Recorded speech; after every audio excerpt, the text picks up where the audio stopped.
Hi, and welcome to the Lone Star Play podcast, where we sit, eat, chat, and repeat. I'm your host, Patrick Scott Armstrong, and we are coming to you from Austin, Texas. The Lone Star Play podcast is produced by Texas Real Food. Go to texasrealfood.com, and you can search your city for local restaurants, stores, butchers, farmers markets, and more who are using organic, fresh, artisanal, and local sources. It's a fun site that brings all natural options all together. All right, really excited about today's episode. Today we have Jordan Green. He is the founder for FarmBuilder. FarmBuilder is a consulting and teaching service for designing, implementing, and operating pasture-based livestock systems at a scale supporting full-time income. But he's also the co-owner with Laura Green of J&L Green Farm. It's in Edinburgh, Virginia. And they produce naturally raised 100% grass-fed beef and lamb, forest-raised pork, pastured poultry, and pastured eggs. He was also in the Marine Corps, so he is a veteran. Much props to him. And he was also an apprentice under Joel Salatin. So this guy knows what he's talking about. Okay, so we're going to break down the farming industry, what's happening, how this pandemic has affected the industry, just some of the daily struggles of being a farmer. We kind of even go into how to start a farm, some of the steps you would take, and just some of the ins and outs of the industry. It's a really fascinating episode. I learned a lot, to be honest with you, and I feel you will too. It's a very informative episode. It's a little long, but I promise, stick around. It will be worth it. So sit back, grab a cup of coffee or two, and enjoy this episode. What state are you in exactly? Virginia. Virginia, right? Yeah, that's what I thought. Yeah. Just making sure. What part of Virginia are you in? Are you familiar with the state at all? Yeah, I used to live in Lancaster, Pennsylvania, actually. Okay, so we're on the northwest part of the state, right off of 81. Yeah. So we're about 45 minutes south of Winchester. I looked a little bit at your background. So you're a first-generation farmer, and you were actually in the Marines, right? You were a veteran in the Marines. So just kind of give us a little bit of history about, why you got into the farming. Was it from the military, or what got you into this? That was actually before that. So I grew up living in the outdoors in upstate New York. My parents were caretakers on a big lake that had a lot of forest around it. So I was, outdoors all the time, fishing every day, running chainsaws at 11 years old, building forts in the woods. Nice. Things that probably would get you locked up as a parent today. But it was a good way to grow up. Sure. I got an interest in farming when we moved to Virginia in the late 90s and got a job at a local farm that had big commercial poultry houses on it. So I worked in those, got a taste of that type of work, and knew I really enjoyed farming, but I did not enjoy that kind of farming. Sure. Waiting, hip deep in chicken manure and rats running everywhere. And that was not a fun time. Sure. I got an opportunity in 2001 to go do an apprenticeship at Polyface Farm, Joel Salatin's farm there. And, this was back before they got as big and popular as they are now. So it was just 2 apprentices per year that they were taking through at that time. Oh, wow. And, so I was there for a little over a year and, learned more of the commercial application of these pasture-based production models. Sure. For a couple of years after that, did some construction jobs, worked on some other farms around the East Coast, helping people implement these type of production models. And then in 2003, a buddy and me, we went to the Marine Corps together, signed up. This is something I'd been kicking around for several years, and the DoD finally changed their policy on recruiting once the war kicked off. I was a homeschool grad, so pre-Iraq war, the military treated homeschoolers as dropouts, so you couldn't get a contract or. Oh, really? Anything. I didn't know that. Oh, yeah. But that changed. Amazing. War has a way of changing policy. Sure, absolutely. That changed in 2003. So signed up. We went to boot camp in 2004, and I did 5 years in the Marine Corps. Worked on F-18 fighter jets, which is about as different from farming as you can get. Yeah, right. Yeah, you're right. But it was That's a good amazing. job. Got to go Yeah, around the world, see a lot of cool places, and learned a lot of leadership skills that are very valuable today. sure. You learn a lot about your just kind of mental toughness and physical resilience that you can go and do a lot more than you give yourself credit for if you just discipline yourself and push through.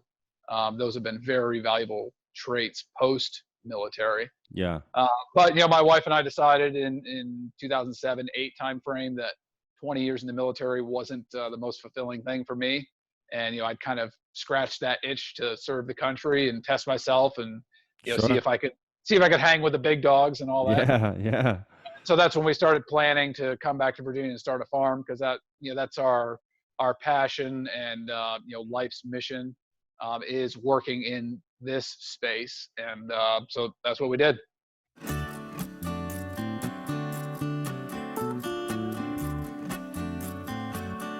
I don't want to butcher this, again, no pun intended, but is this about, it's called the Prime Act? Is that it? Yes. And Yep. Same. what this is my understanding of it. Basically, it would allow farmers to directly sell to consumers. Is that more or less the gist, or no?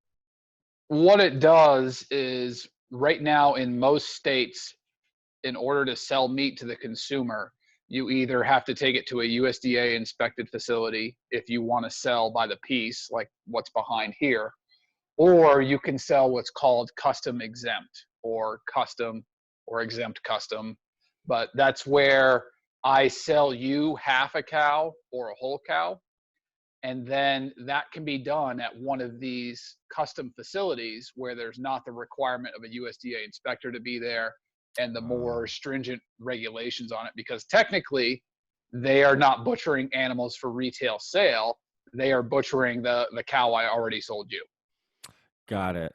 So the appeal of that is there's a lot more of these custom facilities already going and available, but they cannot process by the piece for retail sale. So it would allow, what he's proposing would allow guys like me to take animals to these smaller, more local, more populated butcher shops to get by the piece stuff done that we then could sell either at farmers markets or farm stores, or where have you. Sure. I mean, in my mind, just as a consumer, that seems logical that you guys would be able to do that. I mean, Yeah, well, right? somehow when it goes from you buying a whole cow being processed there, that's safe. But if you want to buy a steak from me that was processed there, that's illegal. Right, right. Like, yeah, yeah. That's getting crazy. Yeah, it's a strange time right now. And I think and I'm sure, I'm not sure your opinion on this, but this is my feeling of it, because of the situation we're in globally, but specifically America, with this, the lockdown and the pandemic and everything. It's brought a lot of issues, bubbling up to the surface that has always been there, but not really focused on too much. And now, because of what's happening, you're seeing all the problems, like, very clearly, what they may have. I speak specifically about restaurants, but I absolutely know that that's got to be happening with farmers too, and their distribution line, or their connection to how they get products out, has to be very difficult. I spoke with a gentleman here in Texas who runs a company called Farm to Table, TX. You might have heard of them. They provide to all the best restaurants, like in Houston, Dallas, Austin. They Right. basically, they buy directly from the farmers, all of them together, and then they sell as one company to all the restaurants, instead of the farmers having to reach out to everybody. And it seemed like a good system, and they love it. They love all the farmers they work with. But as soon as this happened, it went down, when it went in the drain, their whole business, and they started selling directly to consumers. I guess that's a way around that system, right? Because they buy it from the farmer, and then they're able to sell it to the consumer. Yeah, well, it's done at the meats are going to have been processed either in a state inspected facility or a USDA facility. Okay, so that's the same here in Texas too, right? So it wouldn't matter. Yeah, I'm not sure. Each state is kind of set up on their own on how they handle the exempted facilities. but typically you have to have some kind of inspected stamp on that package of meat to sell it. That makes sense. I mean, right? That's something you support, right? Is that something you support? Having all the meats inspected like that, or no?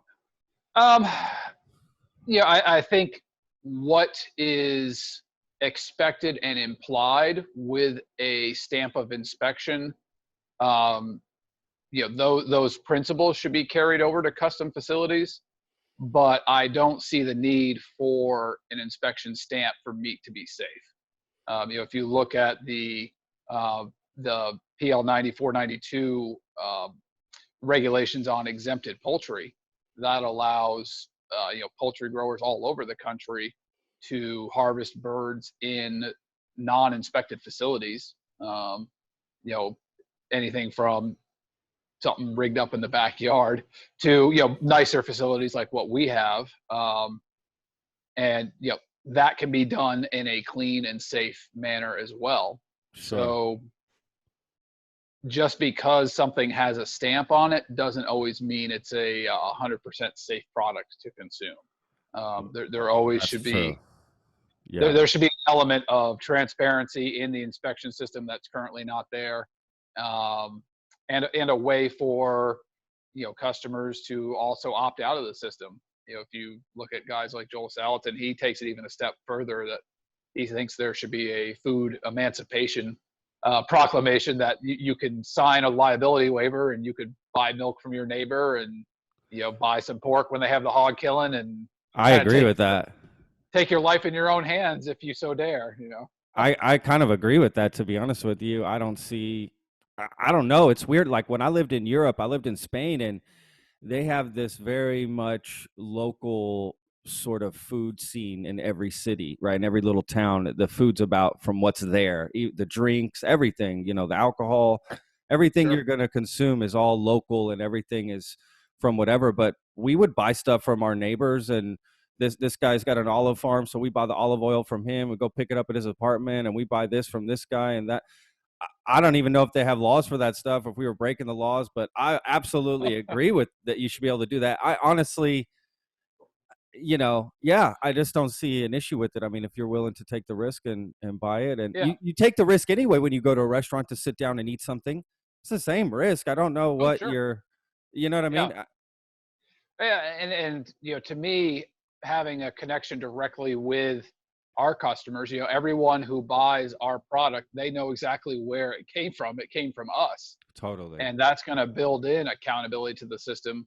Whereas you have a couple 100,000 pounds of ground beef being recalled by JBS because of E. coli contamination or something else, or people are getting sick. Um, no one is directly accountable for that. Um, you Yeah, know, that's a good point.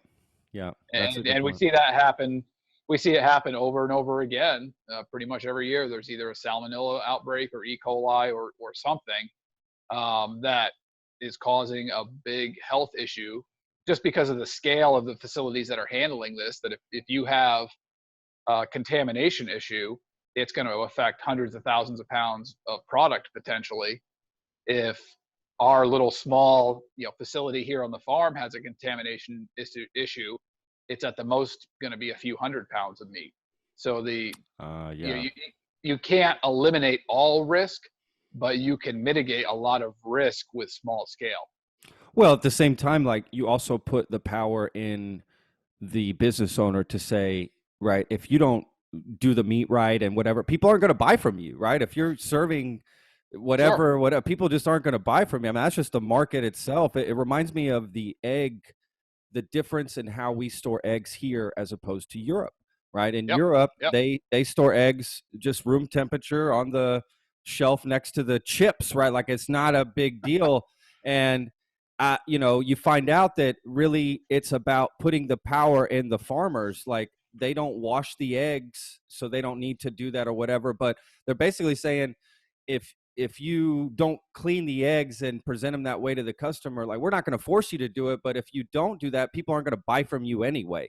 Like if you have dirty Right. eggs, nobody's going to buy from you. So we sort of leave it to common sense, Yep. in a lot of ways. Well, if you think about what led to the implementation of the FSIS and the more regulatory side of the USDA was the book The Jungle, written by Upton Sinclair, based on what was happening in the meat plants of Chicago around the turn of the 20th century. And it took a book and several years for the population to react enough to cause a regulatory change. Compare that to now, where if I'm doing something wrong as a farmer, and people are allowed to come onto my farm, which is something we encourage but is prohibited on a lot of commercial farms. If I've got customers here on my farm and they're looking around and giving things the sniff test, if there's something that's not kosher, man, a picture of that can go viral in 30 minutes. And Yeah. the speed of information, I think, helps build in a lot more accountability to a food system.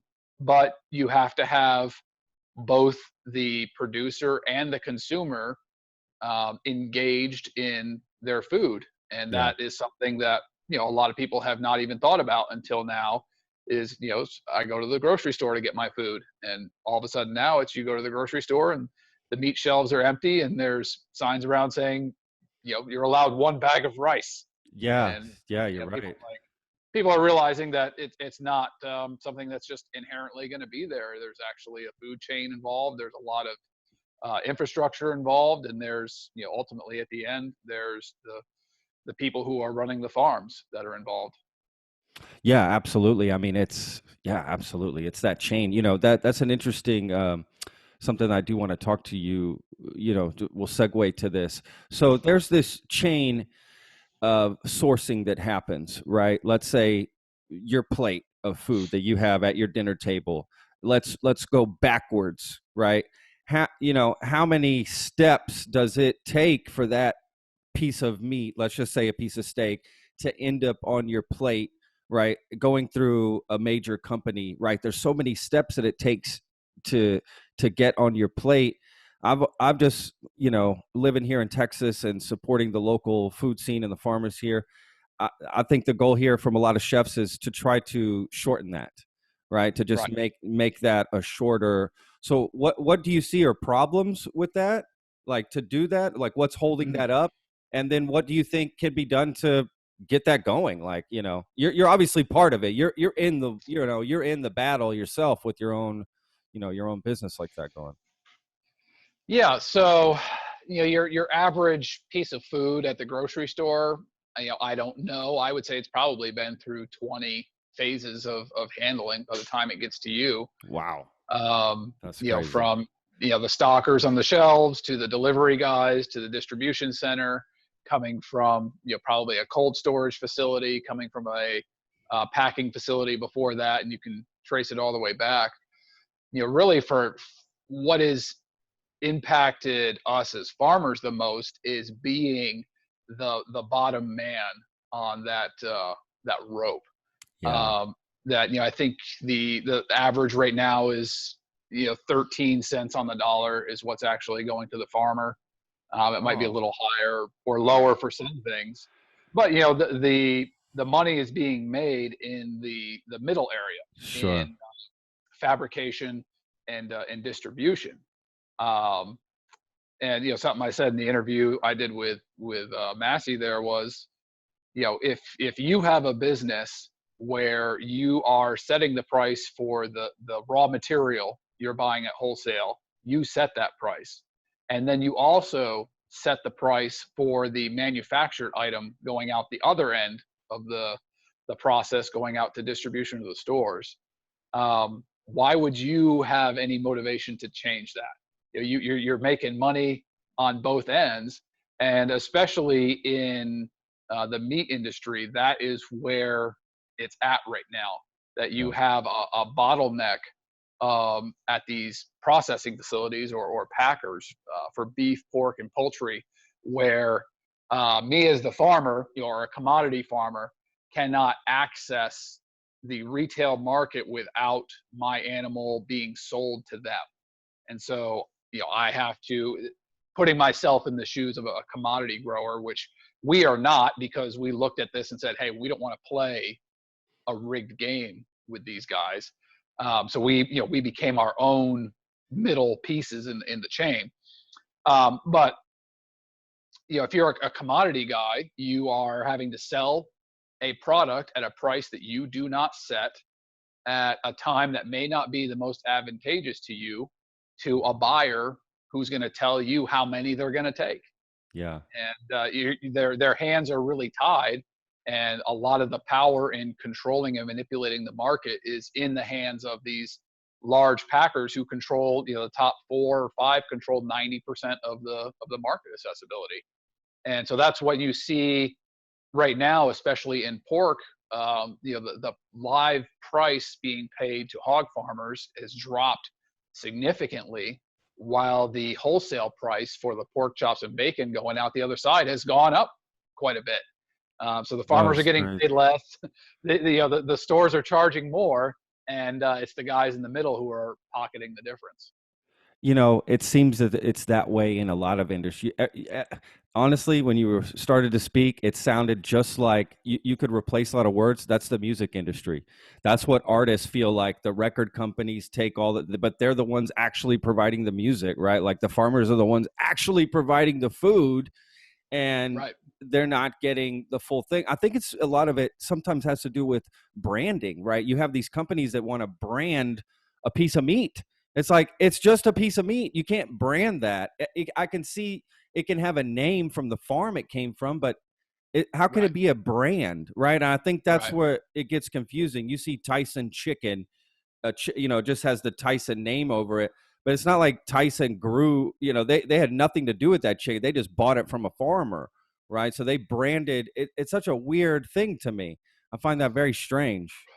Well, the poultry industry is especially insidious in how they. I just saw Super Size Me 2, and Yeah, yeah, I don't know if you saw that, but it's yeah, yeah. right. And I'm right in the heart of poultry country here in Virginia. There are thousands of poultry houses within 100 miles of me. Oh, wow. And the way it works with the poultry industry is they own the birds. They supply the farmer with the birds. They own the feed, and then they bring in all of the people to catch the birds when it's done. So they'll deliver the chicks to the farmer. They'll bring the feed, which changes what type it is, every couple days. And then they pay the farmer in this tournament system, as you probably saw in the film, where Yeah. they're all competing against each other and for these grow out weights and all that. The only thing that the poultry company does not own is the debt on the poultry houses that the birds live in. Oh, of course. They don't want that. That debt is owned by the farmer. That's what he brings to the table, is a couple $1 million in debt to level a big piece of land. You don't find many 100 foot wide by 600 foot long pads perfectly level in nature. So usually you gotta build one. Yeah. And then you gotta build this building, and take on this 15, 20-year mortgage that if you do not get the 7th contract or the 7th flock of the year, you will not be profitable for that year. So you're working 10 months out of the year, 10 and a half months out of the year, hoping that they will give you that last set, and that's where you actually make a profit on your investment. And when you run the numbers, it's a horrible return for these guys who are getting into the poultry industry. And it's telling that I've never met an old timer who was retired from it finally, who thought it was a good idea. Oh, wow. They all have not much good to say about it, but it's the security of a small paycheck, and it is it's a streamlined process where these young folks, or people who are getting into poultry farming, they can go to these prospect meetings that the poultry companies have, and they are given a package of paperwork and saying, hey, this is what you need to take to the bank to get the money to build your poultry houses. And they take it over to the bank, they push the numbers around. Oh, that's You got your works. yeah Okay. you got your $1, $2, $3 million loan, and you've got this company over here that they they build the poultry houses, and so it's just a phone call to bring them in, build the Yeah. house out, and you're a chicken farmer, and that's how, and you're locked in. If you do not grow birds for 15, 20 years in those houses, there's nothing else you can do with those buildings, and it's really a new type of serfdom almost to these companies. So the poultry companies to me are especially guilty of saddling the farmer with debt. And it sounds like there's just a few of them, right? Like a few companies. There's not very many.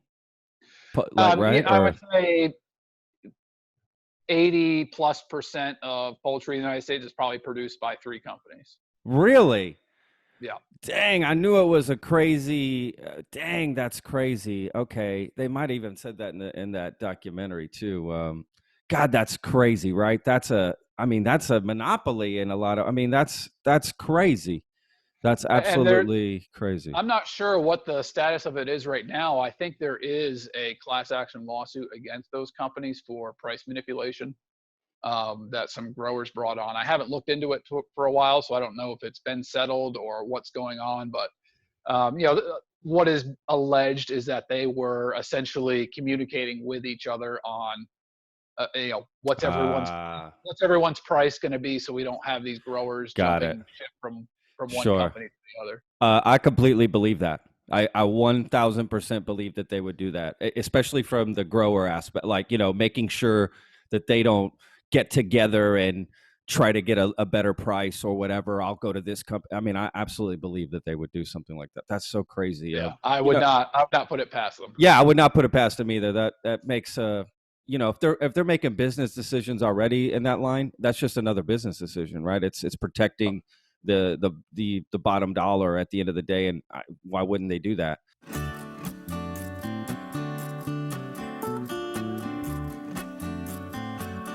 You want to just start a farm, right? So what's the first? I mean, I know there's a long list of things, but just like, what's the first thing you do when you start a farm? Is it finding the land where you want to be? Is that the first step? No, I would say that's actually pretty far down in the Really? process. I would imagine. Really? Okay, that's interesting. Yeah, well, I would say if you are looking to start a farm, it needs to start off with a very brutal self-assessment of what are the skills you have right now, Okay, what are the skills you need to acquire, your motivations for doing it, I sure. think are very important, and then from there you can begin to you know look at where your strengths, where your deficiencies, where do you need to find resources, and then you start moving into, all right, Okay. what am I farming? Is it going to Yeah. be crops or livestock? Because if Okay. your passion is gardening, you could start a business on 1 acre, and Sure. you're off and going. But if it's livestock, then you need a lot more.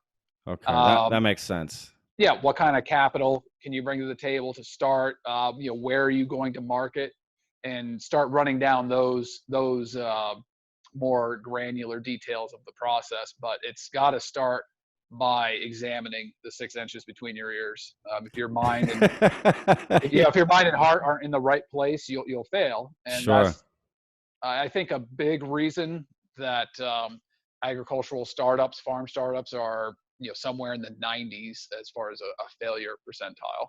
But Really? yeah, Holy cow! That's worse than restaurant. I thought restaurants had a bad, yeah, success rate. Wow, that is crazy. Is it because that's first of all, that's just such a great way to look at things. To just even start there, mentally, where are you at before you even go? I love that.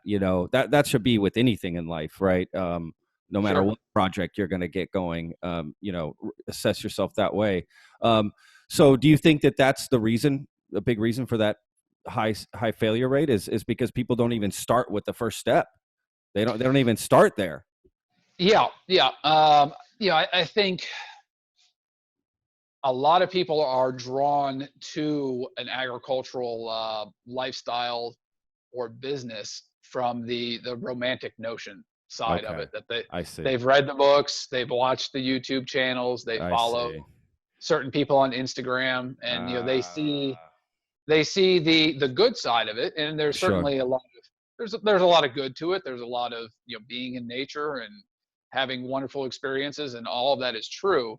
But what you don't see is, hey, you got to go out and secure something that's blowing away at 1 o'clock in the morning when a hurricane is going through. Oh my You know, God. that's, you're out there in 80-mile-an-hour winds, rain is Oh, shit. driving horizontal, and that's when you're going to question your life choices. And Yeah.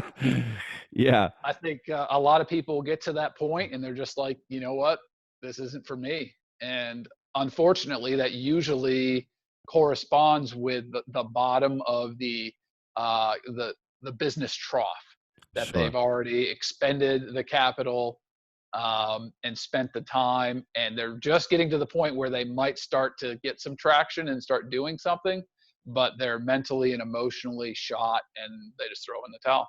Sure.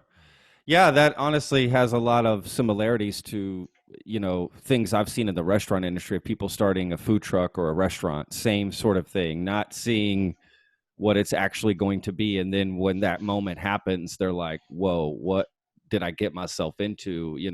I didn't Right. realize it was going to be like this. And then inevitably, once your passion is gone and once you're mentally not in the game, the business just starts to go Yeah. down. Yeah. If you're not ready to pour 100 hours a week and make $10,000 your first year, for yourself personally, Yeah, if you're not ready to do that mentally, not saying you will have to do that necessarily, but if you're not ready for that, then you are going to have a very bitter pill to swallow after sure. you're already after you're already involved. Yeah, Um, and that's why I really emphasize the mental side of it. That, if you're not mentally in the game to do it for a sustained period of time, it doesn't matter how much money you can bring to it, what farm you have, what market you have. You're not going to cheat the process, sure. and it's gonna take a toll on you, and you got to be ready for it. Yeah, absolutely. I mean, absolutely. They say the saying is what the road is paved with good intentions, right? So they all start with Sure. they Oh yeah. seeing the romantic side of things, like you said. Oh, we're Right. going to help the environment. We're going to sustainability. We're going to provide for ourselves and other people, Yeah. and Absolutely. yeah, and it's commendable, right? But then they get it started. It's almost like rescuing a dog from the shelter. You're all excited about it, and then you give it up a year later because you Right. weren't ready for that commitment. Yeah, you and know those things will come. If you stick through it, you figure out how to make the business work, what production models work, you find a market, all of that will start clicking eventually. But you have to be willing to wait 5, 7 years for that to happen. Or for us, we're here at year 11, and oh wow. it's amazing to see the speed at the speed and scale at which things can happen with the inertia that we have of 11 years of grinding it out. That, from February to now, our business has almost tripled in size because Yeah, of the crisis and everything that's going on.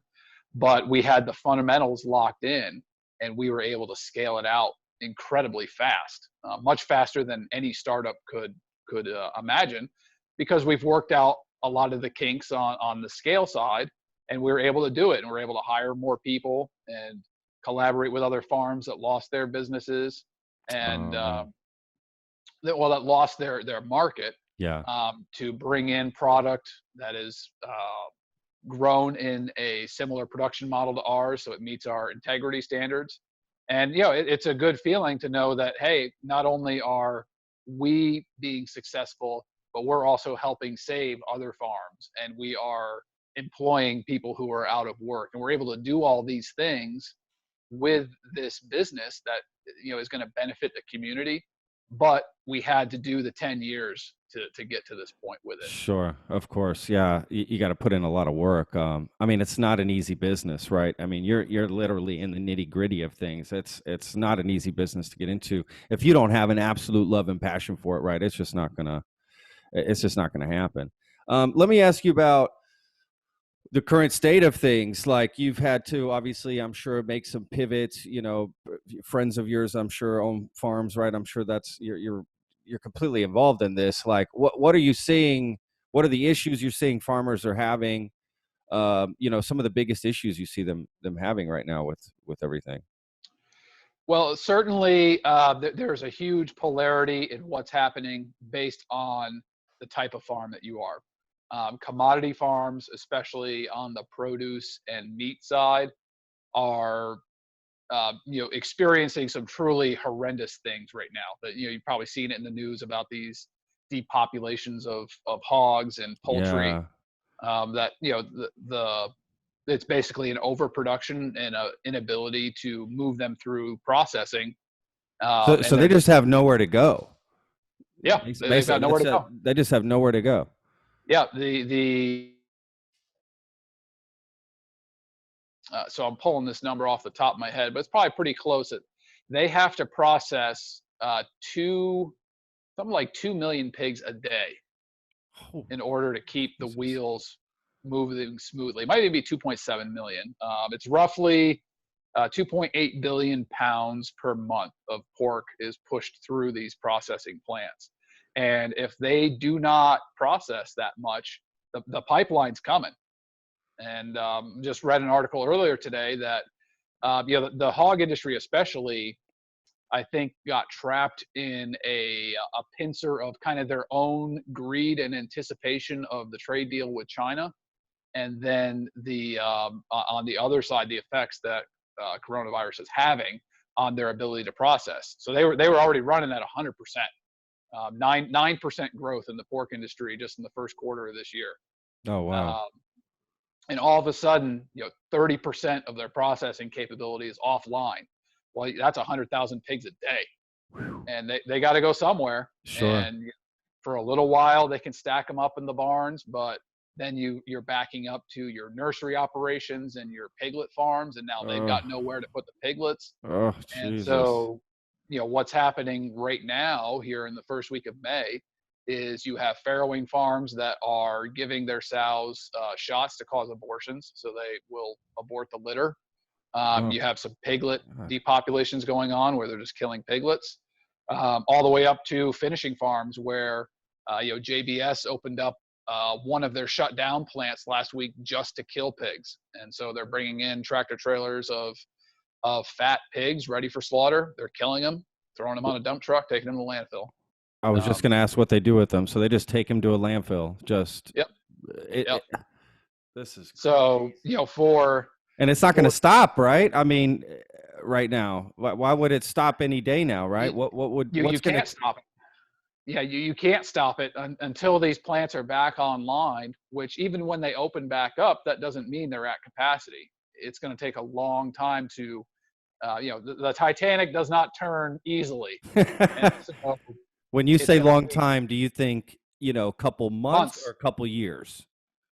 Well, I'm not an industry guy, so I don't want to speak out of ignorance here, but I would imagine it's going to take months to get the plants back up to speed, and then it's going to take years for the farm side of it to just recover from everything that went on. That if you are not breeding pigs right now, you are affecting pigs a year from now. So I see what you're saying.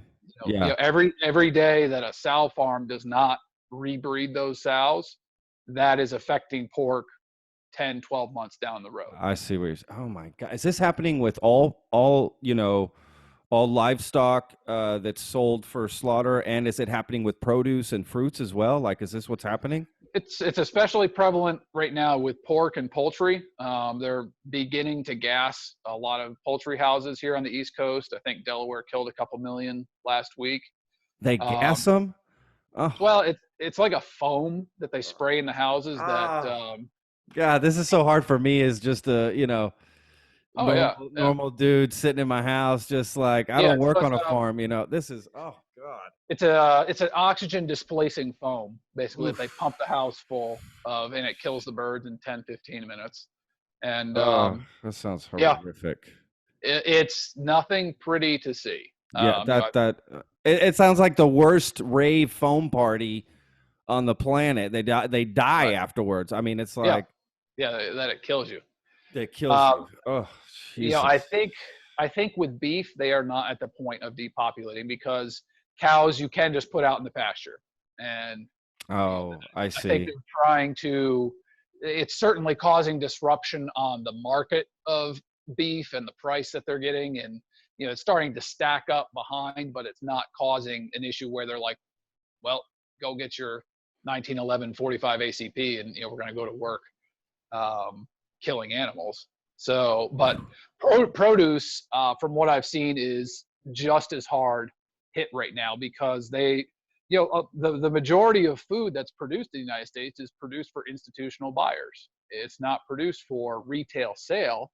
It's meant to be bought by McDonald's and Wendy's and Oh, I see what you're saying. Okay. Outback and Yeah, all these restaurants. And so all of a sudden they all shut down and there's no one, there's no buyer looking to buy, the big onions to make bloomin' onions anymore. sure. And, produce especially is a very short shelf life. And so a lot of those crops are just getting plowed under and left in the field to rot or thrown away or what have you. So it's devastating for pretty much any farmer that is engaged into the commodity system right now. Yeah. On the other side, every farmer I've talked to that has a direct to retail outlet, this is the biggest economic boom of their lifetime happening right now. Oh, wow. I mean, it is, and I talk to a lot of farmers all over the country, and every one of them is, it's a tough place to be in right now because you want to just dance a jig and rejoice that your sales have tripled and all of a sudden you're everyone's favorite farmer and they're calling you and sending you cards and just loving on you and kind of the moment to shine, but it's a very dark cloud that Sure. brought the silver lining. So Sure. for us, we're just glad that we're in a position to help the community. Both of That's other good to hear. farms. That's hopeful to Yeah. hear, honestly. I wasn't expecting that answer, to be frank with you. I was not Mhm. expecting that answer, so that actually gives me a lot of hope. Yeah. So, our hope is that this is the kind of rebirth of the local food movement. It kind of Ah, had its day 10, 15 years ago. yes, yes. Um, we hope that people see it now that, hey, it is important to be able to call up a farmer and say, hey, can I get some beef from you? Instead of just going to the store and it not being there because of decisions that were made by big corporations or politicians that you have no influence or control over. Absolutely.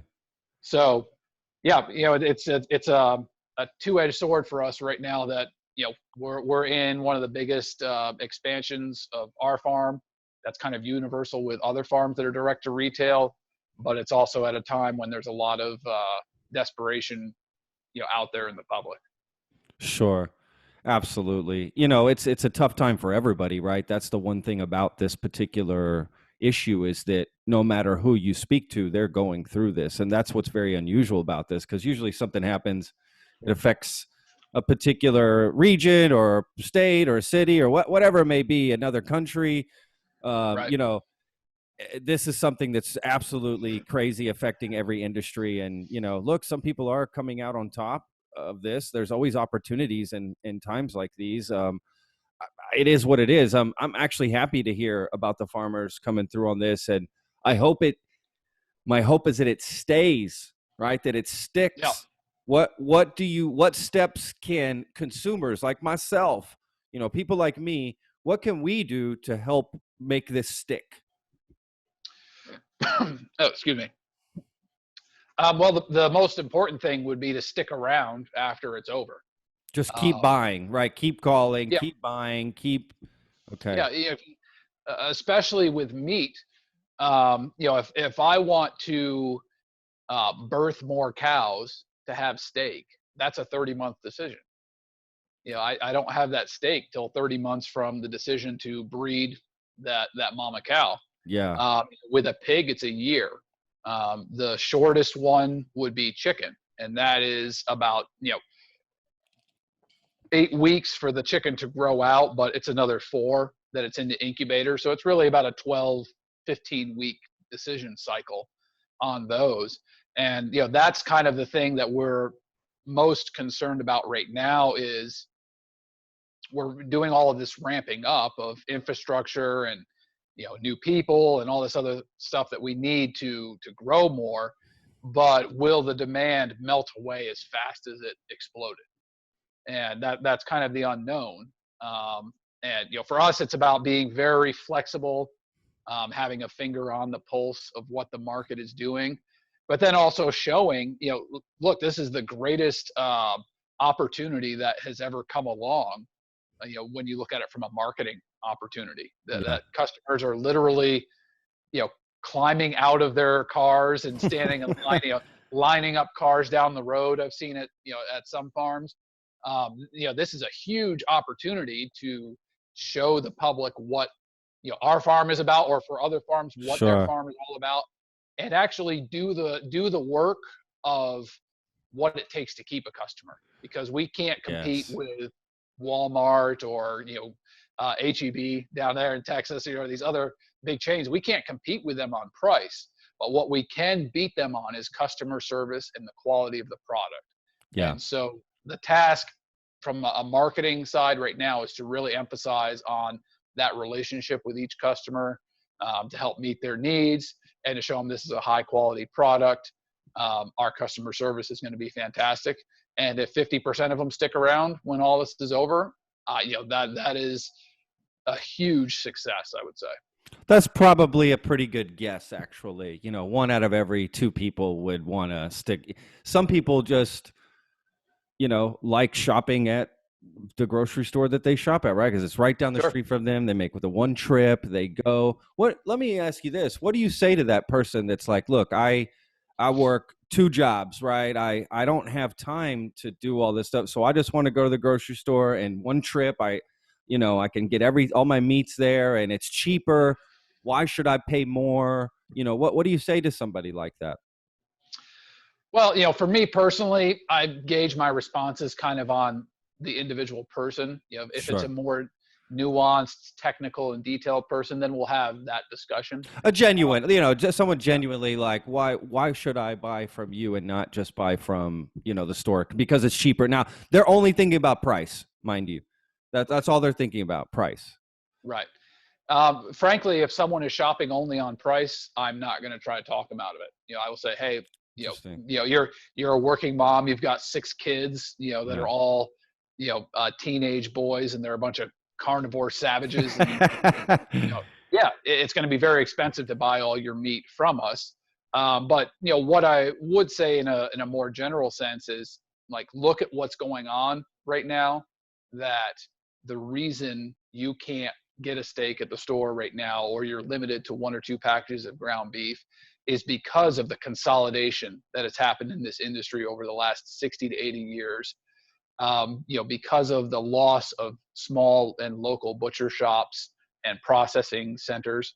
So you know what? A steak that you can't buy has no price on it. Yeah. That's a good point. If you're starving, you're going to pay whatever you got. But what will help us as farmers bring our costs down and being more competitive with what is at the store is a regulatory leveling of the field. Right now it costs Smithfield, who is one of the biggest hog producers in the world, it costs them about $16 to process a pig, to take it from standing there with 4 hooves to packages of pork chops and bacon going out. Really? $16? That's it? That seems super low. It cost me over $300. Holy, what a despair. What a Jesus. Yeah. The first $1.25 of any price you see here on this shelf, that doesn't go to us. That's going to the facility that put it in the plastic package. And so, what you saw in the video I did with Massey talking about the Prime Act, if we can affect regulatory change and emphasizing more local processors, that will immediately have a 30-50% effect on this price disparity between what you see at the store and what we have to charge here on the farm. I also think there has to be a very frank and honest discussion as a society and as a culture of the cost of the cheap food that we have. We spend, I think it's 9% of our disposable income on food, which is amongst the lowest in the world. But that is offset by an incredible amount of government subsidy and costs being hidden elsewhere in the market. A spot study I saw a couple of years ago looked at one Walmart location in a specific place. So, it might be different in other locations, but the employee base of this one Walmart also received almost $1 million a year in food stamps. And so, holy cow. You don't think about it, but that is offsetting the price of food. That if the employees of the supermarket are also being subsidized by the taxpayer on their income, that allows everything in the store to be cheaper, because now the store doesn't have to pay their employees a fair, a full and fair wage that would cover their household expenses. So we have so many different ways right now that the cost of food is pushed elsewhere, and it's hidden around in different areas, that we just need to have an honest cultural and societal discussion at what does our food actually cost, and what is the most honest way to assess that and represent it in the price on the shelf. And so for us, we don't do subsidies from the USDA. We don't participate in a lot of those programs.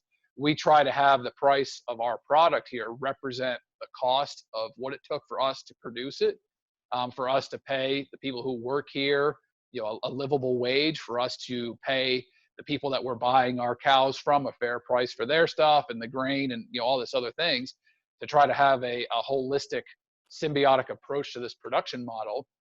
And at the end of the day, it will necessitate a higher price per pound. There's just really no way around it. And coming back to that customer, that's where I would really address it from. Look, if do you want to be a part in helping solve this problem or perpetuating it? Because if you want to be part of the solution, support someone like us, support some other local farm that's doing it right, and that is what will begin to decrease prices and begin to solve this problem. Or just keep buying 49-cent a pound chicken. Some people have to. I do not hold that against them at all. But if you can, we need eaters to participate in the solution as much as we need producers to. That's a good point. Yeah, I mean, you need the demand there, right, to create the market. Otherwise, what's the point? So, how does the system survive moving forward that allows everyone to get a piece of the pie, including the big producers, because they're not going to go anywhere, right? Like that's not like they're going to disappear or anything. So in order to keep the farms happy and the big producers happy, what could happen? Because the people are still going to buy, meat at Walmart, but people are still going to buy meat, from directly from farms. Like how does that happen? How does the system keep together, really? Yeah, I mean, that's that's a deep topic to dive into. Probably really brings a lot of economic philosophy to the table and levels of free market capitalism versus more socialized systems. I would say things that could be done right away that would help immensely is, let's stop picking winners and losers at the federal level with how subsidies are distributed, and different industries are kind of propped up and then pitted against each other. It makes no sense to me why we burn one calorie of petroleum fuel to produce 1 calorie of ethanol fuel. That's only done. I see. That's only done to prop up the corn lobby, who want their farmers to grow more corn. Well, that actually doesn't end up helping anybody at the end of the day, and it doesn't help the environment either. Yeah. Something that has really blown my mind for a long time is, why are we importing so much of our agricultural goods? And you can dig deep into the philosophy of mutually assured economic destruction that was formulated after World War II as a way to tie the economies of the world together so that there would never be a war again. So that's the reason we buy a lot of beef from Brazil, and then we send a lot of beef to Brazil, or we do that with Mexico, or you do it with other countries, is to foster this economic web. But it doesn't work to me, just as a lay guy looking at it here. Yeah, there's no way that a farm here in Virginia paying workers' compensation and land taxes and personal property taxes and fuel tax, all of these taxes that we have to pay here, there's no way that we can compete with beef that's grown in a third world country, and is being produced on land that's a lot cheaper than here, Sure. with labor that's a lot cheaper, Yeah. and with governments of questionable integrity, who can be bought off by different entities. It's impossible for there to be a parity between the two opposing business forces here. So yeah, I think what would help a lot of, especially meat producers in the United States, is to stop being forced to compete with a low cost producer in another country who doesn't have to play by the rules we have to play by. Yeah, that makes a lot of sense, honestly. It sounds like the power is in the consumer's hand. It sounds like we have all the power, in the sense that if we stop buying from a certain place and only buy from one, that will directly affect the market, right? And create that new demand from other people, right? From farmers. It sounds like it's really just in the power of us, of where we go spend our money, Oh yeah, ultimately yes. And I like solutions that start at the individual level, that we can sit here and piss and moan about bureaucrats in DC and what the government's doing all day long.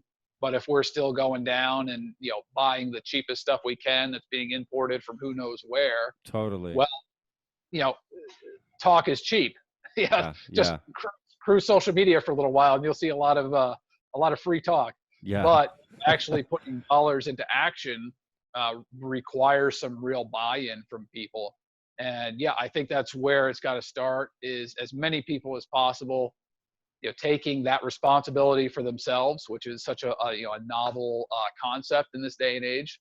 Sure. That you'll take responsibility for yourself and the food that you eat, and the health that you maintain and all that.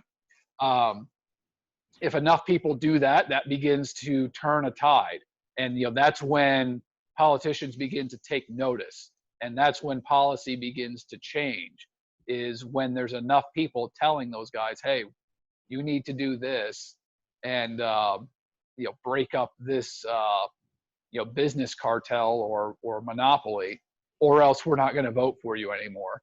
And yeah, it seems to me that we have a real uphill battle on that front because of the entrenchment that Sure. a lot of corporate money, there's lobbyists, yeah, totally, and politicians. Exactly.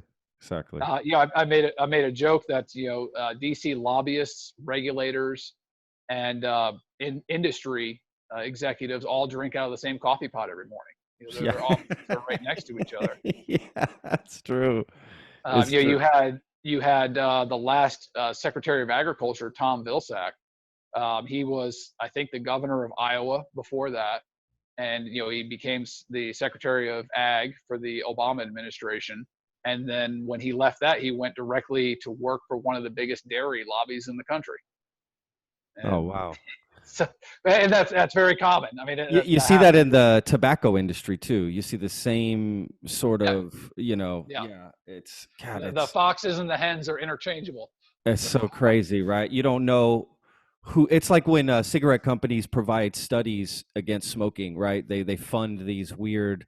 The beef industry does that too. I heard, like, they'll fund these weird studies. Like, I think they might even be required to, by law, a certain extent, do certain things. I don't know. It just seems so weird sometimes, some of that information. But look, to me, Jordan, the good news, it sounds like that a lot of the power again is with, my dollar, and what I'm going to do with it. And I think what happens is a lot of people, they get confused on where to get this food from, because here's what I think is a big problem too. is that people like the term organic, right? And if they go to HEB, let's say, right, we're here in Austin, we go to HEB and I go buy food, meat, and I pick organic. In my mind, I think I'm helping a local farm, right? That's what people think here. That's the Right. idea. I'm helping. If I'm buying organic, I'm helping local farms. Like, I'm helping farm. I'm doing the right thing. Is Right. that the right thing? Or I don't think people know how to connect with farms, really. And I don't think Right. farmers know how to connect with the consumer entirely, in a good Right. way, especially if you've got so many farmers all trying to hit this one person. That's why people love grocery stores, right? Because it brings everything to one Right. place. And so, yeah, how do we get around this? All right, like, Yeah. Well, I mean, there's a joke that there's a reason that the majority of farmers are farmers. It's because they prefer the company of John Deere's and cows to people. and I get that completely. I get it. Yeah, there's certainly a lot of work to be done from our side of the table. That the line of communication and connection with the eater was lost a while ago, and that was surrendered when these companies came along and said, hey, you don't have to worry about anything. We'll buy all the cows you produce. We'll buy all the milk. We'll handle all of that. You just do your thing, and it worked out. It worked out well for farms for quite a while. But it is where it is now, and we have work to do as farmers to kind of recapture that connection. um, but on the organics thing, organic, all that means is an adherence to a certain production protocol.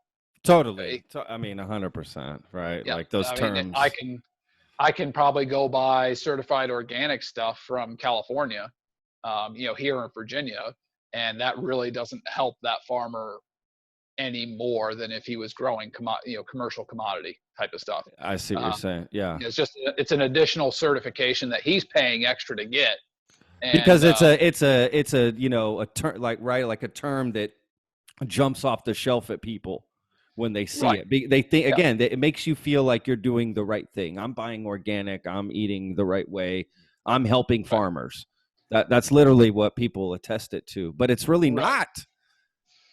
Well, it is It indicative of our culture that looks for the catchphrase. Yes, Yeah, yeah, yeah. exactly. You look no further than politics. This last time around, it was you were either MAGA or you were with her, Yeah, and exactly. the Yeah, majority of people probably couldn't tell you one thing about either candidate's actual political philosophy or platforms or planks of the party or sure. all that.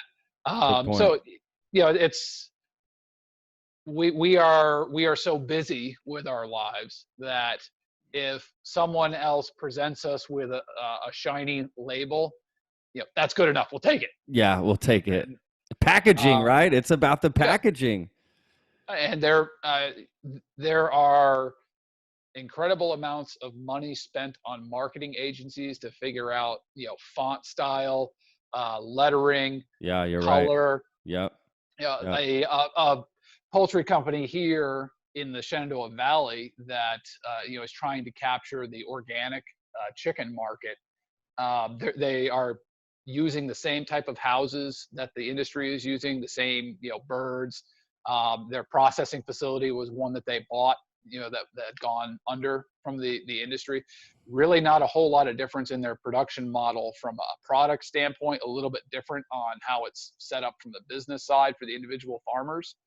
And I watched with interest over the last couple of years. They went through one of these, marketing agency transformations. How they went from, kind of a generic logo and Yeah, a title to something a lot more nostalgic. And sure. it's the farmer walking, holding the basket with the kid along, Oh for the ride. gosh. Yeah. And it's now it's now farmer focused, and that's all marketing. It's all Totally. done just to capture the customer. And so, as with anything, if we as a consumer, you and I as a consumer, if we care about something, you got to do the legwork on digging Yeah. into it, Yeah. Yeah. to see what's really going on behind the label, behind the website. If you want to know where your food is coming from, you've got to dig into it and you got to take that responsibility for yourselves, or don't be surprised with whatever comes down the road when you buy organic and then you suddenly learn that it's, those organic strawberries are actually grown in Mexico and fertilized with human manure, because Totally. that's organic. So Yeah, that's really organic. yeah, Absolutely. But this is what yeah, people want, I honestly, I think the best thing the farming industry could do would be, yes, you want people to appreciate, where the food's coming from and educate them and want to go. But look, the majority of Americans are stupid and we don't want to learn a lot of this stuff. We don't even have the time maybe in our lives to take that time to learn about the food. I almost think it just needs to happen without them knowing. They just, when they buy it, they don't even know they're supporting a farmer, if that makes sense. They buy it, it's part of their thing. You almost don't need them to accept that to lift the farming industry up. hmm It's like getting a kid to eat his vegetables. He doesn't really understand the reasoning behind it. He just knows he needs to do it and it's good for him, and just get him down or whatever. I almost feel like that's the majority of consumers. They're not going to Sure. care where the food comes from, or if it's sustainable or whatever the terms you want to use, right? They could care less. It's going to come down to price for them and convenience, and if to me, if the farming industry can figure that out, and I know price is a tough one, maybe getting people to accept lower portions, right? The quality over quantity is a big thing too. I think getting people to Sure. understand that. um, but really, I think, again, just getting people that they buy it and don't even know they're supporting, right? They just don't even know. I think it's just getting people to, again, know where to get it from and know how to make that connection. I just think most people just have no clue how to go about that, you know? Yeah, the problem, when basically what I think you're getting at is having, central authority make decisions. And, Maybe. the problem that happens once you pull the Ring of Sauron out is that, you don't want to put that power away. Sure. And, we've seen where we are right now was created by the government picking winners and losers. And so, is it going to change much if we just change who the winners and change who the losers are? Yeah. Uh, my take on it would be, let's just move government as far out of this picture as possible and put everybody on a level playing field. Prevent prevent companies from cornering 80% of the market for Yeah, I something. agree. 100% You agree know, with that. and then be owned.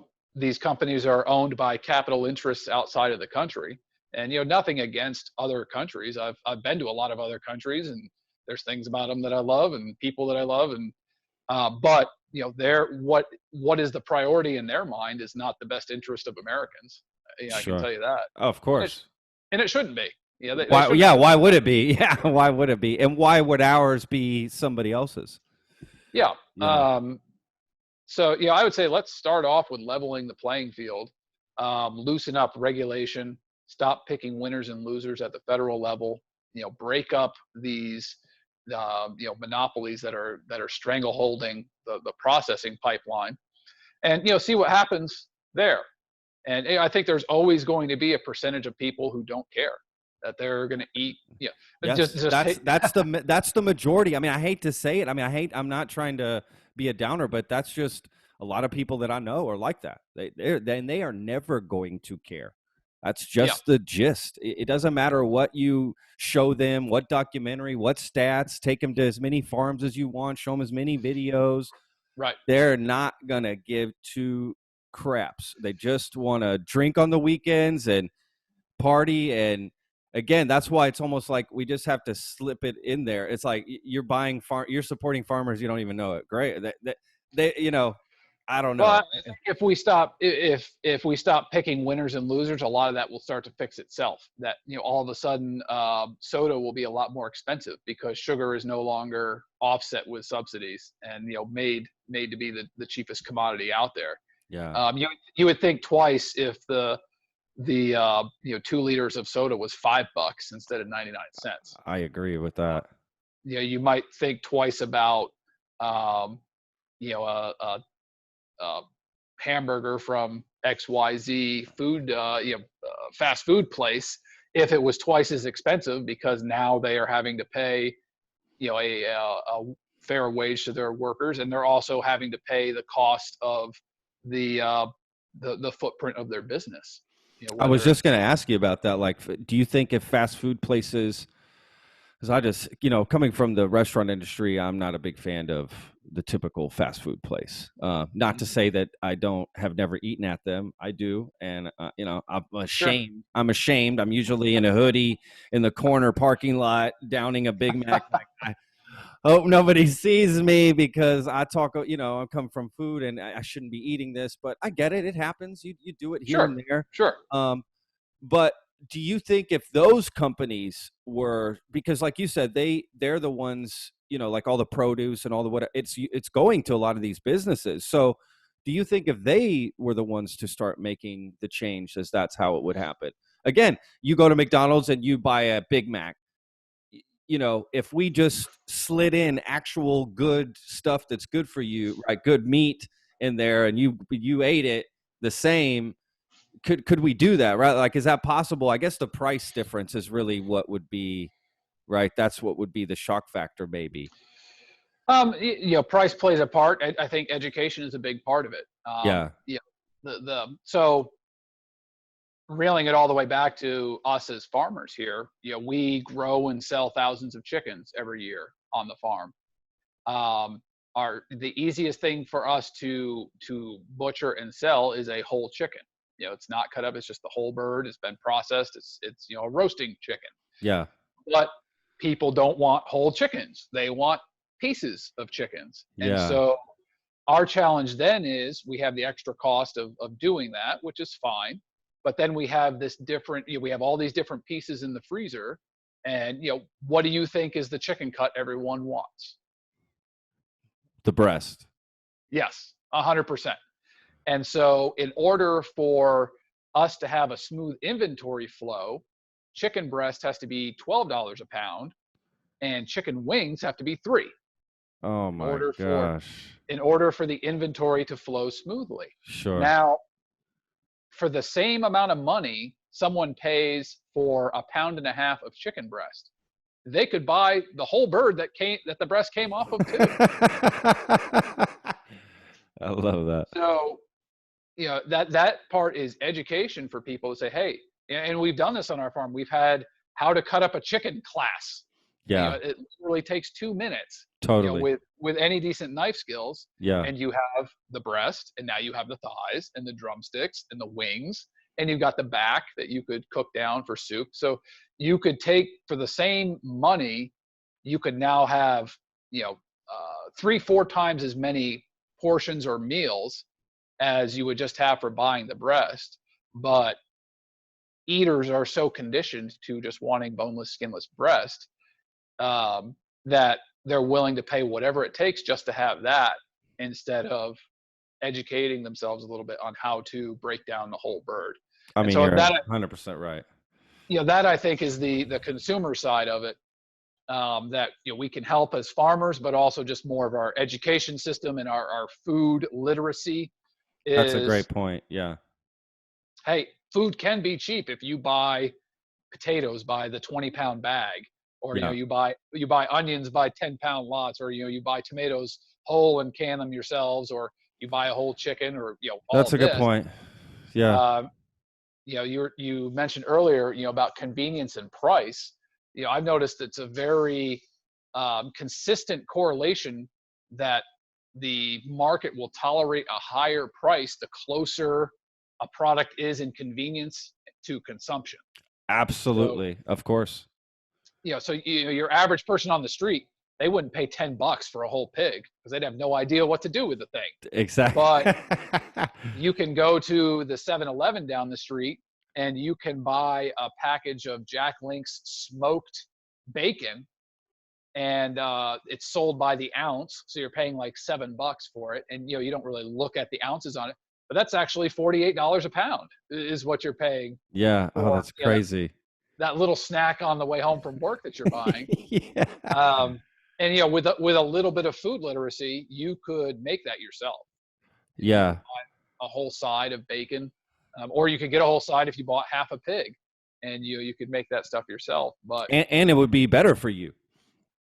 yeah, it wouldn't have Right. all the preservatives and stuff that they Exactly. have in Yeah. it. So yeah, I think solutions require all hands to participate. I agree. I agree. It's And never one answer, right? It's a little bit of everything. It's sure, usually what it comes down to. Yeah, I mean, the education part, and I'm not trying to play that down by no means. That's absolutely what you have to do. But I just know people.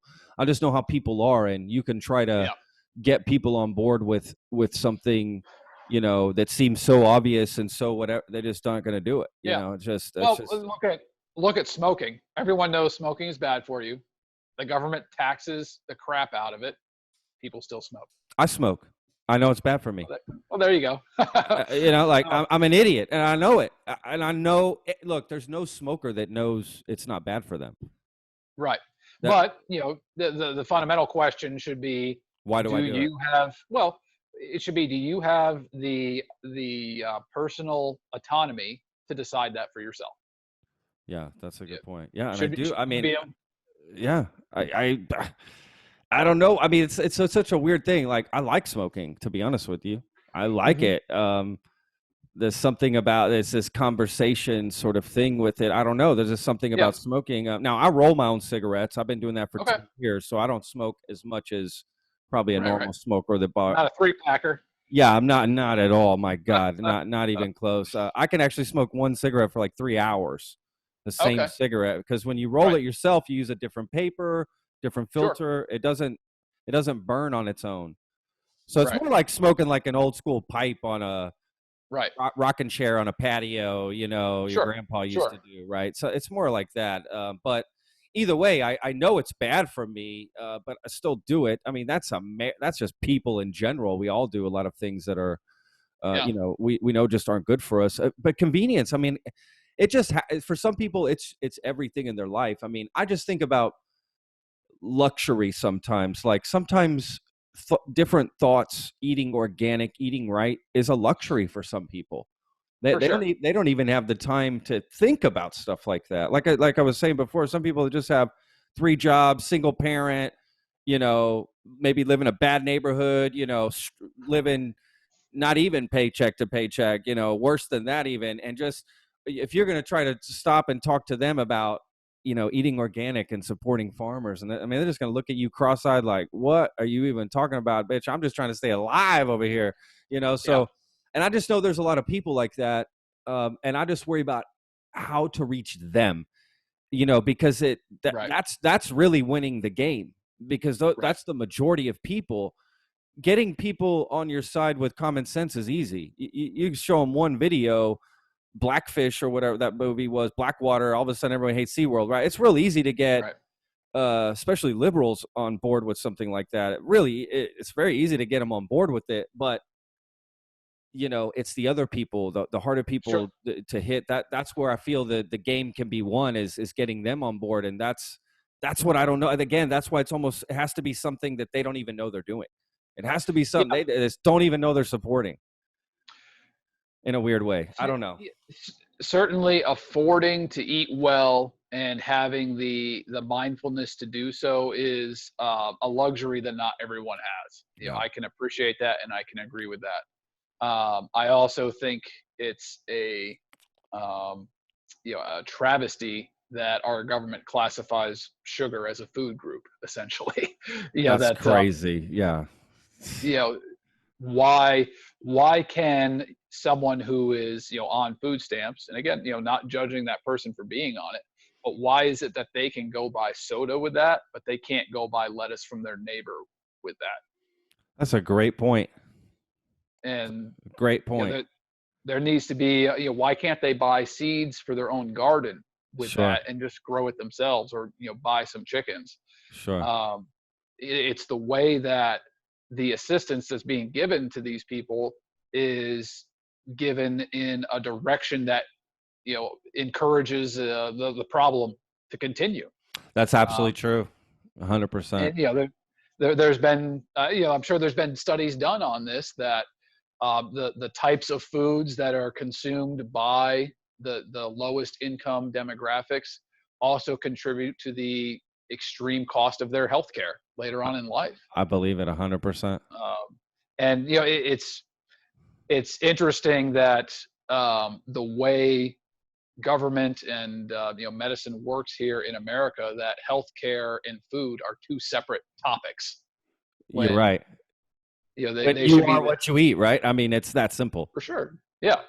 The health care that we give to children and young people, it should be about their food care, because that's going to pay dividends down the road.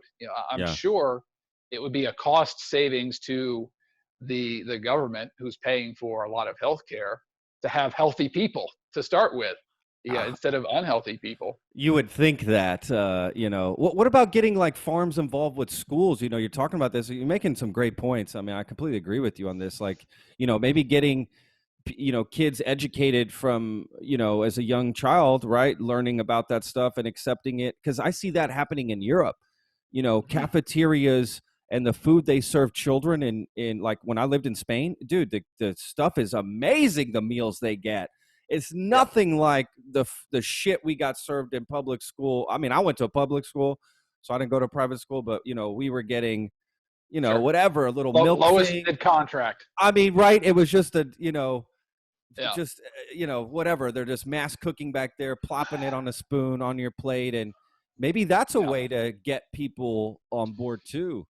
Well, so I lived in Japan for 7 months, 2 different times while I was in the military. And an interesting thing they do in their schools there is the children prepare their own lunch in the school cafeterias. That is awesome. They're in there, cutting up the vegetables and prepping the lunch and learning all of those skills. So they're getting two birds with one stone. They're learning they're learning a life skill on food prep, and then they get to eat it too, which is their school lunch. I think it goes back to just where our culture is at, that we don't want to be inconvenienced with the food that we eat. Sure. Such a weird thing, right? That's such a weird. The very thing that gives us life, we disregard and almost disdain. That I've got to spend money on this. Well, yeah, that's what fuels your body and your You're right, man. It's so it's such a funny. You're right. But I will say this. Maybe let's see if you agree. Do you feel like the younger generation that's out right now, do you feel that they care more about food than, I don't know, some other generations before? Because I feel that they do. I feel like this whole, or maybe it was my generation. I was born in 79. So I don't know if, this whole like farm to table and organic food thing. I mean, when I first got into restaurants, it wasn't really like that. It was still, that didn't matter. Honestly, I didn't even heard those terms before. Like nobody had even, this is the food. You ordered a steak and potatoes, and nobody's ever asked where it came from. Like, what the hell? And it just started to change. So where do you think that came from? Do you think it was people's demand? I mean, how do you think that this whole boom happened?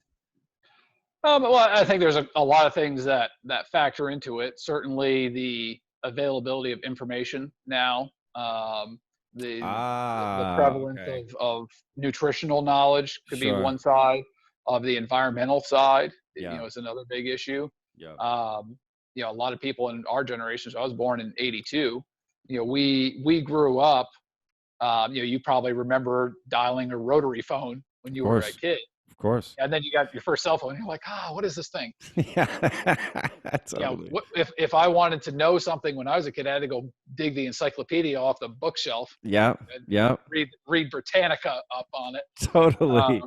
And so there's a lot more information available now. And I think we're also seeing the effects of what a lot of decisions have had on the environment and are having. Plus millennials, I think, have had more disposable income, even though, the struggling millennial is kind of a stereotype out there. Sure. I think we have more disposable income than previous generations. And so we can spend it on things that we care about. But, on the other side of that, there's a lot that don't care at all. I think it's it's a smaller percentage that care about these things than you would think, but it is a significant percentage. It's just nothing I saw as a kid, right? I don't remember people talking about organic and farm to. It was just food. You just ate Right. food. It was, you know. Well, if you think about it, our parents' generation, they knew their grandparents who were the farmers. That's true. And My dad grew so up on a farm in Missouri, yeah, you so know, in St. Louis.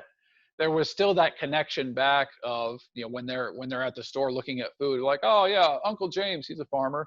So Sure. yeah, but for us, that connection had been severed. Yeah. I think when I was a kid, I can remember like my great uncle, he had a couple chickens and, Sure. did some eggs, but that was about the extent of the farm connection I had as a kid. There was that connection back to, a farming generation, kind of the pre-World War II, post-depression generation. Sure. Um, that connection was lost somewhere around the 80s to 90s, kids that were born in there. And now, 30 years later, we're like, hey, this stuff actually kind of matters, and starting to dig into it. Yeah, that's a good point. My grandfather used to, garden at his house, after they sold their big farm, right? When they were whatever, he had his little garden. I remember I'd always go over his side, pull fresh carrots out. And this was in Florida, so it just come out of the sand. I always thought that was unusual. But, I always thought it was odd that my dad never did that because he grew up on a farm, but I guess just a different generation, right? So my grandfather, even he grows up on a farm, gets another farm going, but doesn't keep it his whole life, right? Decides I'm Right. going to sell this and do something else, but still gardens a little bit in the backyard for him personally and my grandmother. But my father just never, and none of my uncles or aunts did any of that either. It just seemed like, move on to the next thing. But like you said, it's almost like it skipped a generation. Now Yeah. this next generation, like you said, is saying, wait a second, this can work for me. What do you think about urban farming, like gardening and that sort of thing that people do? I mean, I think it's great. I think anything that anybody can do to secure their own food source is a good idea. Yeah. And our grandparents, mine were born in the 30s, the 20s and 30s. Yeah. Their parents went through the Depression and No the kidding. Dust Bowl and all that. And then our grandparents grew up during World War II when there was food rationing. Yeah. Yeah, I remember my great grandmother showing me the ration booklets that they had in World War II. Oh, And so really?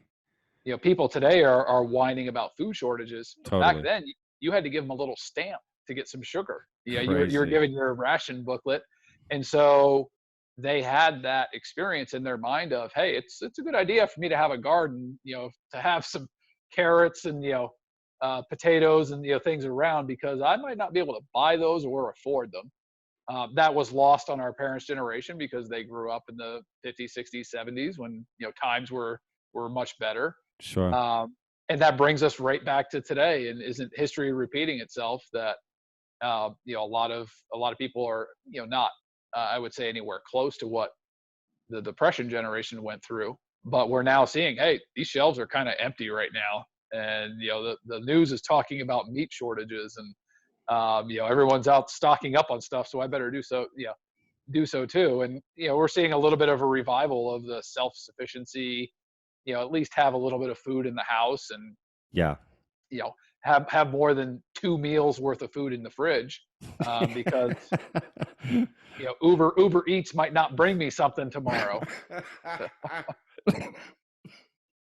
Oh, that's hilarious. But that's true, right? Like that's the Jordan, what do you think about God, I hope this isn't a hard topic to talk about with you, but we'll sort of wind down with this because this might bring a whole whatever of questions. But veganism, what do you think Uh-huh. about veganism? Like when Sure. people say, we shouldn't be killing animals or this and that. And blah, I mean, how do you feel about that as a farmer?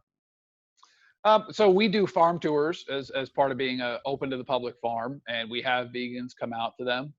I've also have a fair amount of vegans populating my YouTube channel as well, so a pretty regular correspondence with them.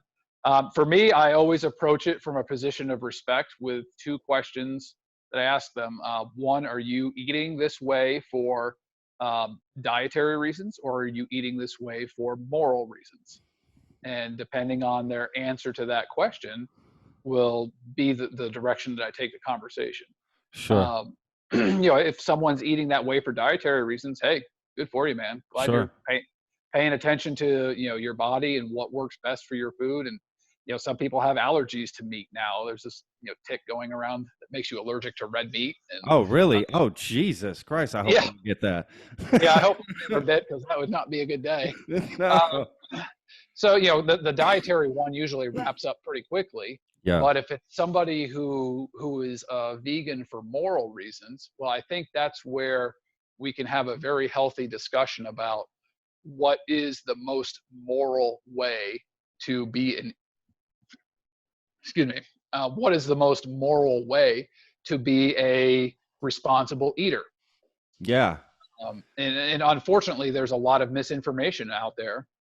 There's a lot of valid points that the vegan community makes, but there's also a lot of faulty information that they are basing their decisions on.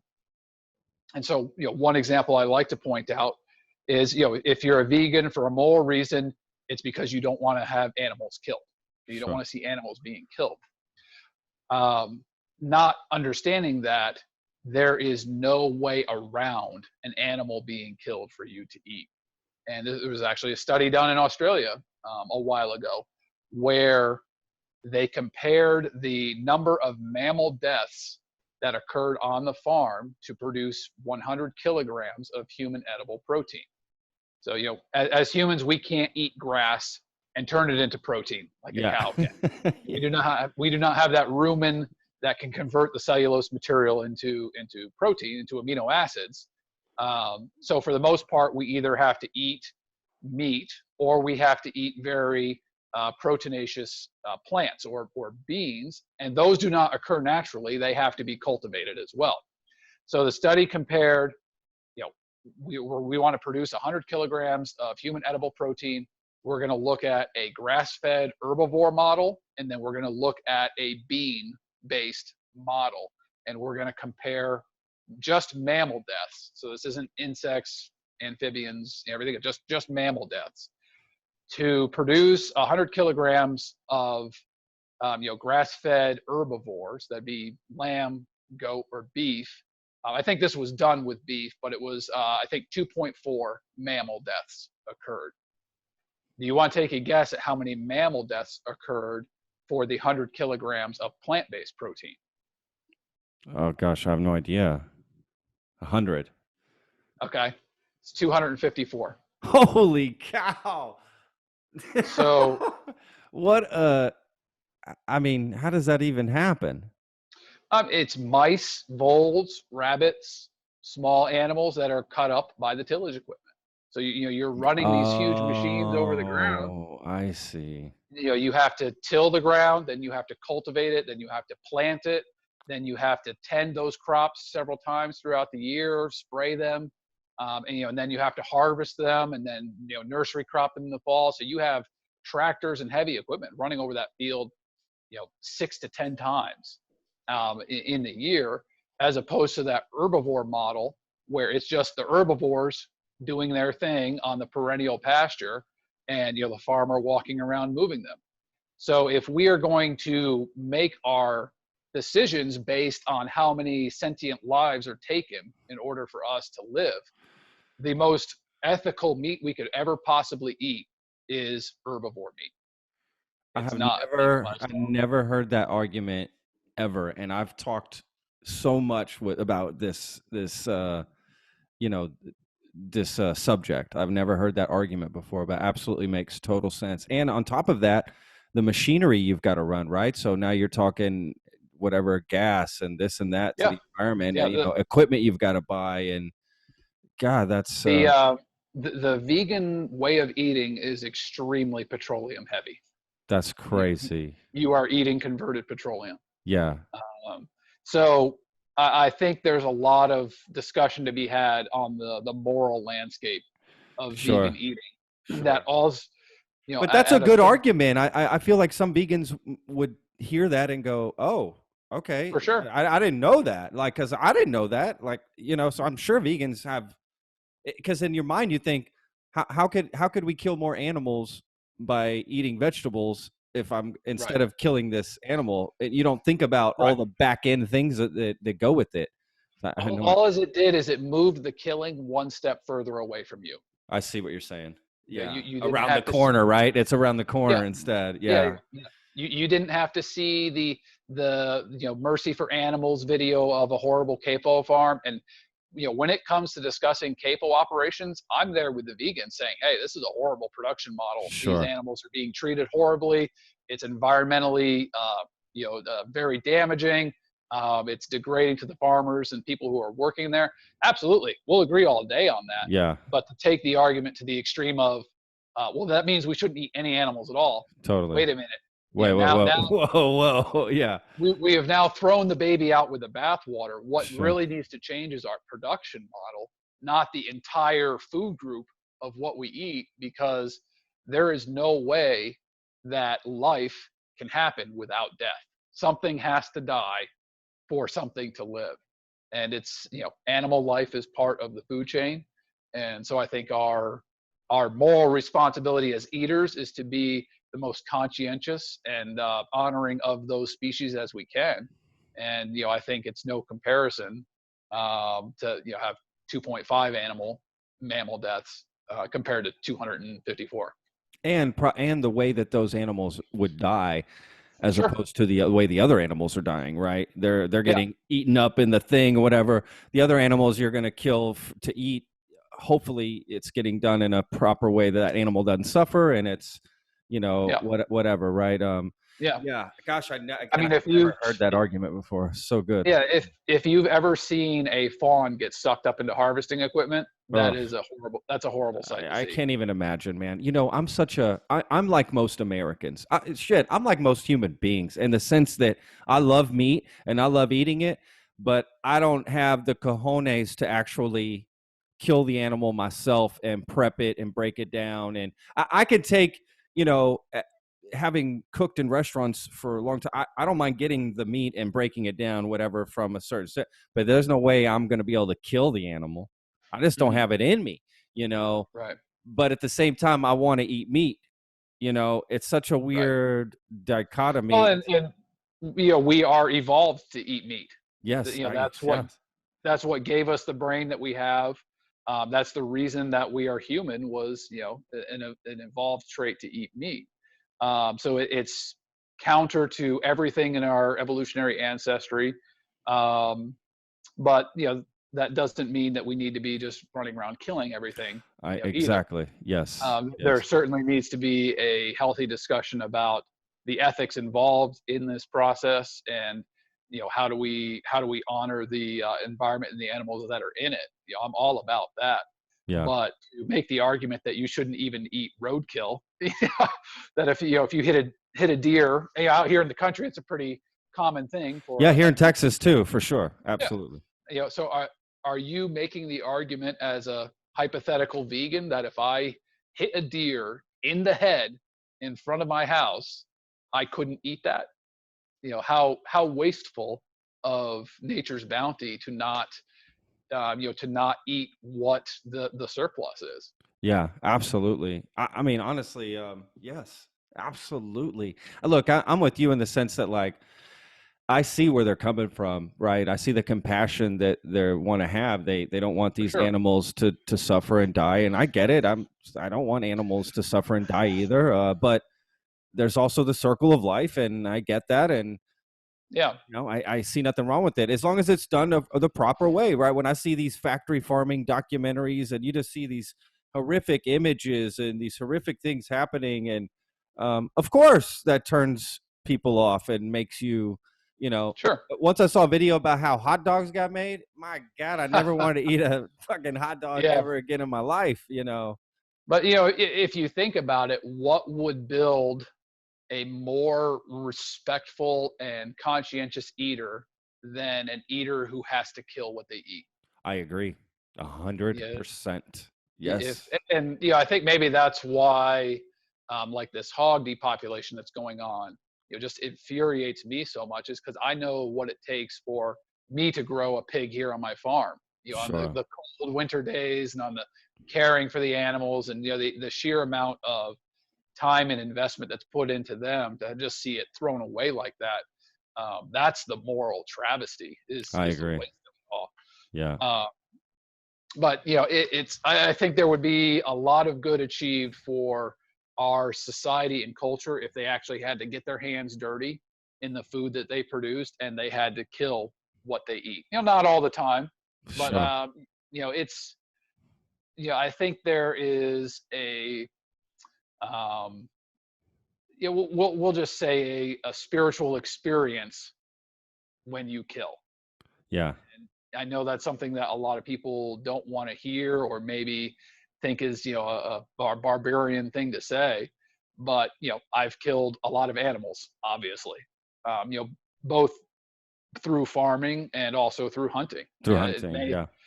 it may surprise some of your listeners to hear this, but I shoot a lot of deer off of our farm. I probably eat more venison meat off of my farm than I do domestic animals, that we grow here, of chickens, pork, and beef. Sure. To me, that is the most ethical meat, is wild, and I know not everyone can do that, but for me, I certainly can. Sure. And that's a very sustainable type of meat, that they're eating the grass that we are managing and producing as well, and it helps control their population. It's wild game, but certainly going through the effort of hunting that animal, the experience of taking its life and then having to dress it and cut it up, yeah, you would never want to waste any of that. Sure. And I think that's an experience that a lot more eaters would, I think, benefit from having. I agree. It would be scary, but absolutely. Yes, of course. Of course, Yeah. I absolutely. think doesn't Joe Rogan say that he won't eat any meat that he doesn't kill? And right now that's why he I kills a think couple you're, elk yeah, I here. think you're right. I think you're right. Honestly, if we could all do that, it would be great. I just think about myself and other people, like, I think my brother, for instance, like, I can't imagine him, bow and arrowing Right. some deer in a field and having to eat. He would be like, I'm starving. I don't know what I'm going to do now. Yeah. I think the deep question of it is that a reason a lot of us don't like killing is it does make you confront your own mortality. That someday, That's a good point. someday you will be that dead carcass on the ground. Sure, Yeah. sure. That's a good point. Well, Yeah, like it or not, we have all these ways of dressing it up and putting us in fancy boxes and all that. But someday we will just be a dead piece of meat on the ground too. absolutely. And if you're having to kill your own food to eat it, it kind of makes you realize life thing's pretty fragile here. I think it gives you a much deeper appreciation of it, but it does bring you face to face with death. And our culture is especially repulsed by death. I think you hit the nail on the head with that one, man. I think that's a really big reason, actually, why people don't want to get involved with something like that. They don't want to be confronted with that. You're Yeah. right. You're right. That is a big reason. That's probably the reason why I don't want to do it. I don't want to see the life leave that animal's eyes. Even Right. though, again, I eat meat. It's not that I have a problem with animals getting killed. I just don't want to do it. Sure. Yeah. You go do it. You. This is Right. what you do. You have no Yep. problem with that, and I do. And I've gone hunting with people lots of times. I've just never been able to follow through. I'm that guy that's like, oh, it's Yeah. not happening. Well, I can't do it. the kind of the chain is the hunter kills his own animals. The average eater has someone else kill their animals, and the vegan has even someone else kill their animals. Oh shit! It's so true.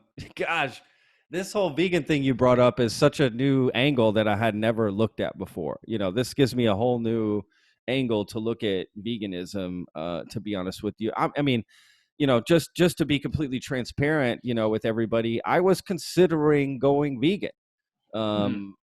I don't know why. I guess the thought of animals dying, and I just thought, well, if I can still get my nutrition, what would be the point? But you know, hearing things like you're saying, but also that that I've heard before of like, you know, we'd have to grow way more crops and it would actually require more land than if we all went vegan. Like it just wouldn't make sense, you know, that we Right. couldn't really do that. Plus I just I think love meat. I love the taste of meat. Like, I think the appeal of veganism is it's the silver bullet that we all are looking for. You know, yeah, that's it. we want one thing that solves everything. Sure. Well, if Sure. everyone just ate vegan, there'd be no problems in the world and there'd be no war. Yeah. Well, Yeah, probably not. yeah, it's not going to solve every problem. Now, Not at for all. someone with you know, certain health conditions and you know, physical needs, then sure, it can solve their problems. For a lot of people, I think it just solves the problem of disciplined eating. Yeah. You know, I think a lot of people who feel better after switching to a vegan lifestyle is, yeah, they finally started paying attention to what they were eating, you know, and That's a good portion point. controlling, you know, actually controlling it and cutting down on sugar. And, That's a good you point. know, I ate keto several years ago to help control some health stuff I had going on. And yeah, I felt fantastic eating that way. Now I was eating a lot of meat doing that. Sure. And it worked until it didn't Yeah. anymore. And, you Yeah. know, had to bring some carbs back into the life. Sure. Um, It's different for everybody, right? Is that the yeah, deal? I mean, everybody's body is different and you know, I guess it's really more just a balance, right? It's not about the carnivore diet and it's not about the vegan diet. It's just a good balance, right? Of a well, little bit of everything. what's the thread that runs through all of them? You know, it's discipline. No, good It's point. not, Good it's point. not eating all the donuts, you know, Yeah. or stuffing your face with all the junk food. Yeah. It's actually having some type of methodology to what you're eating, when you're eating it, and being disciplined about it. And, you know, that is, you know, as a guy, Jocko Willink, I don't know if you heard him, you know, Yeah. one of his things he says is discipline equals freedom. You know, if you want health freedom, be disciplined with what you're eating. If you want financial freedom, be disciplined with your money. It's a good point. If you want career freedom, be disciplined with your education. Those type of things. And Yeah. um, I think that's what a lot of people are finally experiencing when they try one of these, you know, WOEs. Sure. Is they are, for the first time in that area of their life, implementing some level of discipline, and lo and behold, it yields some results. Of course. That makes absolutely the most sense. So then they have this false sense that, oh, it was because I chose to only eat vegetables. It's like, no, it's because you chose to portion control and you picked, you know, good this and good that and Right. whatever. That makes Yeah. absolute sense. It's because you were disciplined. Yeah, that makes absolute sense. That sounds like how they sort of adjusted the stats I saw in that Game Changers documentary, where it kind of just didn't make sense, a lot of it, you know, afterwards. It seemed like they were Mhm. trying to fudge some of the statistics and stuff to make it seem like veganism was the way to go and change the world. And, you know, Right. we don't need to eat animals anymore because it's so much more nutritious.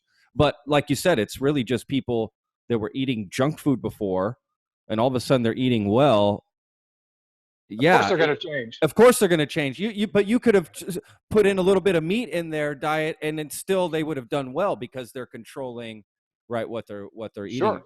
Well, and you can look at the other side, people who have gone full carnivore and lost 150 pounds and yeah, look amazing. And, you know, to me, what I'm seeing is disciplined eating is Yeah. what it is, and Yeah. probably eating to what your body type is and what your metabolic needs are and your lifestyle. You know, for me, why keto did not work in a long-term format is we are extremely physically active on the farm.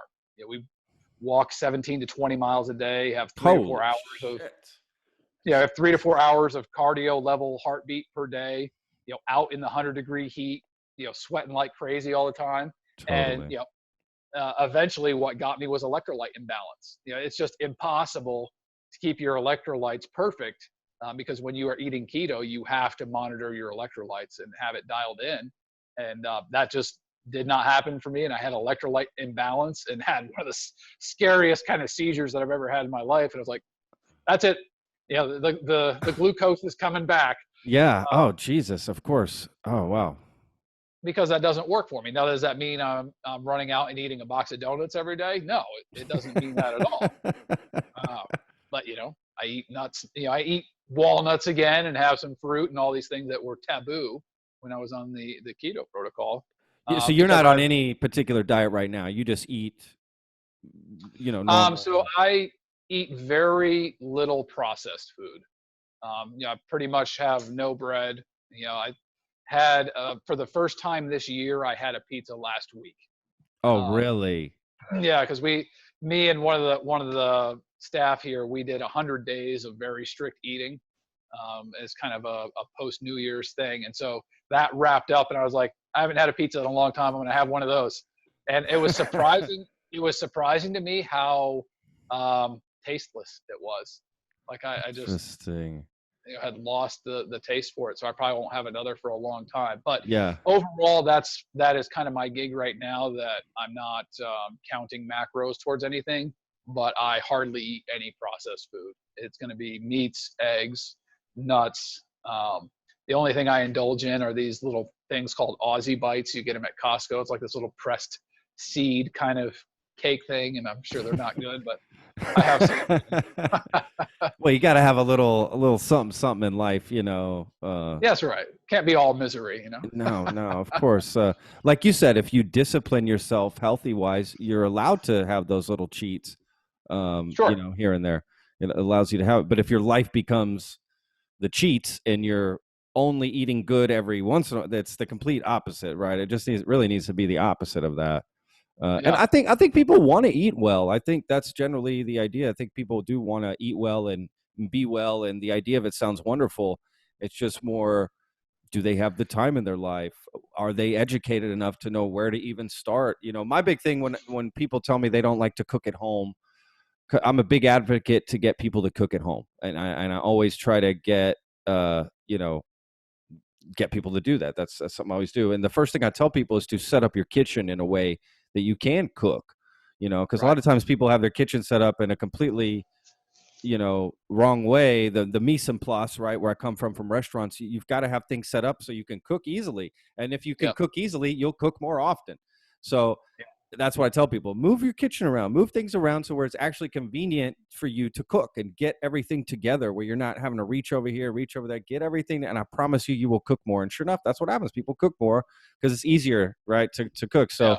I think that's what it comes down to. Like, you've been pushing education a lot. And I think that is a big thing to get, people more educated and to know where to go and what to do. And, Yeah. Well, I think you remember the ads that Staples was running a couple of years ago with the easy button.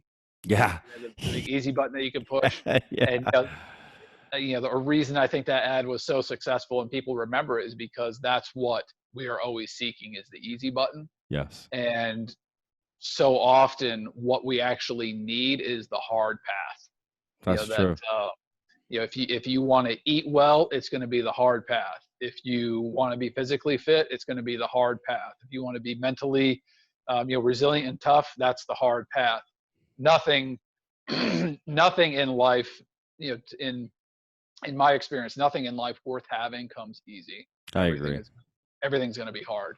I agree. And if we just embrace that concept of the hard path, and just accept that as part of life, that the things worth having are going to be very hard, then it seems like it's not that hard anymore. If your mental mindset is, hey, this is going to be tough, all right, let's get to it. Sure. Well, you sort of look forward, you sort of embrace that, actually. Sure. Your body or mind might even need it. You need that pressure or that push to even make it worthwhile for you, because otherwise you may not even do it. Yeah, that's a good point. Absolutely. Yeah. Well, look, Jordan, what anything else? This is what I want to end on. First of all, I just want to say thank you so much for taking all the time to talk to me about all this stuff, man. It's been absolutely wonderful and insightful, and I've learned a lot, to be honest with you, by speaking to you. But I want to end on, I don't know, we briefly touched on it, but what I just want people to support, farmers and farms, and not just that, but the lifestyle that comes behind it and how we can change the way we eat. So besides, you know, I guess just what would be the best absolute way for again myself and anybody else to support this? Like, what can we do? Is it just is buying organic food, is that helping? Do we need to go to farmers markets? Is going to Sprouts helping? Is, you know, what can we do just as regular people to help this? Yeah. Yeah, I think the first thing would be to mentally take responsibility for your own actions. That, you know, nothing is going to be handed to you. You need to take responsibility for it yourself, and that can be manifested in shorten the chain. You know, if you live in the countryside and you can buy directly from the farmer, then try to go buy directly from them. If you live in the city and the closest thing you can find is the farmer's market or like a CSA type distributor, and they are connected directly to the farm, then buy from them.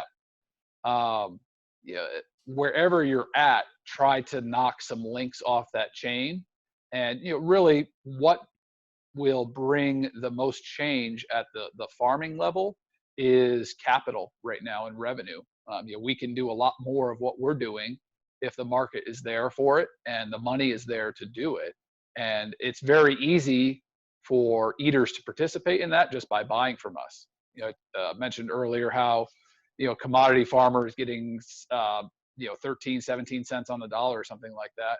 You know, we're getting 100 because we are the retailer. Now Yeah, we have to pay other businesses to do things with the product, but we have the ability to set the price where it needs to be to make sure that they're getting paid and that we're getting paid. Um, and you know, it's the community of eaters that we have that allows us to do that. And the more of them there are, the more farms will catch on to this. And you know, I saw an article the other day that I found so ironic. It was written by a major pig industry publication, and it was kind of their thoughts and initial guidance on putting pigs on pasture. And you know, that's what guys like me have been running around for 20 years saying, hey, we don't need these huge hog houses. Pigs are perfectly happy in their natural environment of pasture and edge, you know, forest edge environments. That's what their natural habitat is. And even now the industry is like, all right, maybe you need to take the pigs out of the house and put them on the pasture for right now to try to deal with this. Here's kind of what you got to do, and kind of laying it out. And a lot of farmers, I would say, are waking up to this. You know, friends of mine who have commodity farms, no one's happy right now. And I think the winds of change are beginning to blow. yeah, You know, as you saw in the video I did with the congressman there, a big legislative push is coming up right now to pass the Prime Act, which would allow this custom facilities to process by the piece for farmers. That's not going to be a silver bullet. You know, there is no silver bullet for this, but it is a good step in the right direction to solve one of the bottleneck issues that's going on right now. There'll be another bottleneck after that, but we'll deal with that when we get there. So shorten sure. the chain and call your politicians and let them know what you think. So, like, just real quick. So, if I buy, you know, the organic steak at, you know, like I said, HEB or Kroger or whatever, Central Market, it's not really helping a local farm, right? Odds are Yeah. that, you know, HEB is not getting the meat from local places here. I mean, how does that even work? Like, if I buy a piece of meat at Um, Walmart, or are they it's all the same place? so if you are buying something that has an organic sticker on it, you more than likely are not helping a local farm. It is going to be a farm somewhere else. You know, especially if it's produce, it's going to be California. It's probably a Um, big farm, right? So it's probably a oh, they're big huge. play. They're Yes. huge, and they're Yeah. sending meat all over the place, and it Yeah. could be even coming from the same farm, right? Organic and non-organic labeled Well, stuff. it could be the same parent company, but it's going to be different locations because they Okay. have acreage that's certified organic and different procedures they have to follow. Ah, But gotcha. you Okay. are at this point, if you buy certified organic, you are still participating in a commodity system. It's just a different commodity. Got it. It's a different set of protocols. Now, it's funny that you mentioned HEB because I was talking with a dude down there in San Antonio who was setting up a grass-fed beef company that will be supplying HEB with beef. Really? So I love HEB, man. Like I love HEB. So many people around here love HEB. Like yeah, my I, wife grew up working at HEB, so oh, yeah, she knows. really? Like she'll Yeah, tell you it's such an amazing grocery store. Like really, right. it's you were talking about service earlier. Like that's a big thing, right, for you. That's why I love going to the HEB I go to. It's the service. It's Yeah, really the people there are amazing. They answer every question. Plus, I just feel like the products I am buying, the vegetables and the fruits are good. Now I do buy from farmers. I buy these like cases that I get delivered, and it just right. they just randomly throw stuff in and I take it. But I Yeah, also still buy at HEB. I mean, I do. yeah. I Well, buy. and it's, grocery stores are not the enemy. They're not the Yeah, problem. They sell what people buy. yeah, So if a bunch of people went into HEB and said, "Hey, we really would like pastured chicken from," so like one in Texas would be Cobb Creek Farm. We want their pastured chicken. And if enough people said that, HEB might think, "Huh, might be worth going to talk to those guys." And so what the stores and the distribution models and everything have in place is a scale of efficiency that is a modern marvel. yeah. And we don't need to throw that out, Sure. but we do need to have enough demand from the consumer and the eaters that it causes those companies to say, "Hey, it's worth having this product on our shelves now because people will actually buy it." Yeah, And if something will sell, they will stock it. yeah. That's a good point. I mean, look, now more than ever, people are asking, like you said, for farm food. And where's the nearest farm? And how do I go get this? And I mean, it's been on the forefront of conversation more than it's ever been. Right. So in a way, there's already a victory there. Like you said, For sure. maybe 50% of people will stick with it and not, and let's just hope that it's that or more moving forward. And then there's already a Yeah. small victory there because it is on the forefront of Publicity. people's mind. Yeah, publicity. Yep. Exactly. It's just about getting people to know about it. Because if they don't Right. know about it or know about the fight, then how do they even know to get involved or do anything, right? They just don't even Yeah. know. I have people stop by here at our farm store all the time who say, "We never knew you were here," and Totally. they live 2 miles away. It's like, well, we've been here for 11 years. Um, That's we have funny. public events, and we're doing everything we can. But I guess you Yeah, can't do this. So, yeah, it I happens. think this is an amazing opportunity for the local food movement. It's a real revival of the farm to table movement, and I hope it's something that has lasting impact, and that frankly, as farmers, we are better prepared to facilitate this time than last time. Yeah, yeah, that's awesome. Well, look, Jordan, again, man, thank you so much for taking the time. Just thank you for everything that you do, as being a farmer and providing that sort of lifestyle and educating people on it, getting more people behind it, getting people to do it. I mean, really is going to make a difference, man. And I just commend you and much respect for what you do. I hardly break a sweat during the day, so I just feel horrible talking to you. Like, oh my God, dude! Like it's almost embarrassing. Now, granted, when I worked in restaurants and even when I ran my own food truck for 5 years, I worked hard. I know what hard Right, work is coming from the restaurant for industry. sure. But lately it just hasn't been that way. So I do feel I've put on a little corn belly, and I feel bad talking to all these people that are just working their ass off and sweating. And yeah, my dad would be rest in peace. My dad would be slapping me upside the head right now. Like, you need to get to work, Patrick, do something, Right. get that blood. So, thank you, man, just for everything that you're doing out there and everything you're providing for. If I lived close, I would 100% be up there buying all that stuff behind you, for sure. So maybe one day we'll get to meet in person. But again, man, if you ever come to Texas, of course, you know what to do. Hit me up here for sure. But again, man, just thank you so much for everything you're doing and for taking the time to talk to us. Yeah, absolutely. Appreciate you having me on. All right. I really hope you enjoyed that podcast as much as I did. If you have any questions for me, please feel free to email the podcast at patrick@texasrealfood.com. And don't forget, you can check us out on Apple Podcasts, Spotify, Stitcher, all the different places you can get podcasts. You'll find us on there. Or you can just go to our website, go to thelonestarplate.com. and you can find everything you need there, all the episodes. And you can check us out on YouTube if you want to watch it. We video these, on a little webcam here and do the Zoom stuff. And, so if you feel like doing it that way, go to the Texas Real Food YouTube channel and you can find it there. Make sure to follow Texas Real Food as well on Instagram and Facebook. Subscribe. And if you are so inclined, please leave us a review anywhere you can. Follow us on Spotify or leave a review on Apple Podcast. That would really help us out as well. So if you support, what we're trying to do here. So thanks again for listening. Really do appreciate it. Without you guys, what's the point of doing this? So if you have any suggestions on how we can make the show better, please let us know.